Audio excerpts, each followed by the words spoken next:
কি হ'ল কোঠাৰ পৰা ওলাই আহিলা যে নহয় মা আমাৰেও কেনি গ'ল জানো কোন অজয় তোমাৰ নিজৰ মানুহটো কেনি গ'ল তুমিহে জানিবা শুনা বোৱাৰী ৰাতিপুৱা সোনকালে উঠিবলৈ চেষ্টা কৰিবা আমি ইয়াত থাকো যদিও কিছুমান কাম গাঁৱৰ নিচিনাকে কৰিবলৈ চেষ্টা কৰি আহিছো হ'ব মা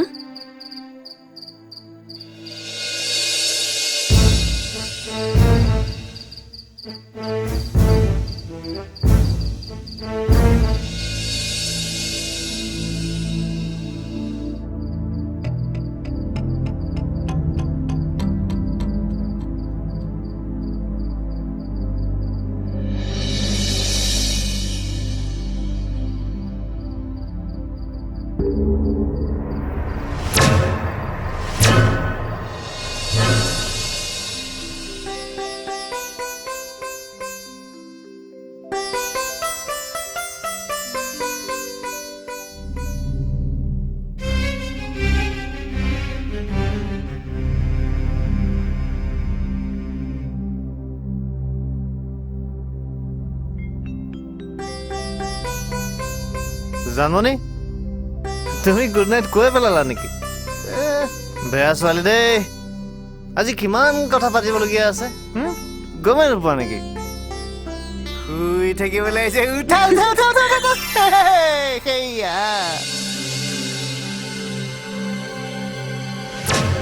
আপুনি মদ খাই আহিছে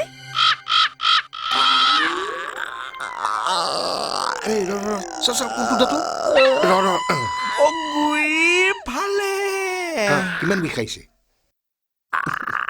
ভাষাৰে প্ৰকাশ কৰিব নোৱাৰি কি কষ্ট কিবা এটা কৰক এই মই দাঁতৰ ঔষধ দিওঁ বুলি তোক কোনে ক'লে এইটো কথা কি কোনেনো নাজানে ওলাবলৈহে বাকী এই তোৰ দাঁতৰ ফাকত বৰ বেয়া বস্তু সোমাই আছো বেয়া বস্তু নহয় কিটো সোমাব কালি দৰা ঘৰত খোৱা খাহী মাংস টুকুৰা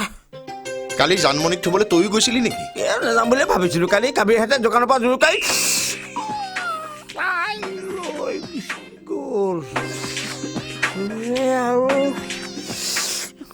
ভালেই কৰি পিছে দৰা ঘৰখনতো কেনেকুৱা লাগিল সেইটো আৰু ক'ব লাগিছে নে কি ঘৰ কি দৰা কি শাহু খাদ্য জানমণি কপালখন মোৰ কপালত লগাই দিব লাগিছিল কাইদো তেতিয়া দেখিলেহেঁতেন মই কেনেকুৱা ডেঞ্জাৰ কাম কৰিব পাৰো হেৰ' কপালখনতো তোৰ আছেই ব্যৱহাৰটোহে নাই মানে কাইদো এই মাছ মাংসৰ টুকুৰাবোৰ সুমুৱাই দাঁতৰ গুৰিবোৰ নষ্ট কৰাৰ আগতে তই তোৰ বিয়াখন পাতি ল'ব লাগিছিল তাকেইতো কাইদো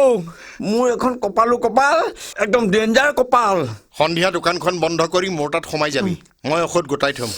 হ'ব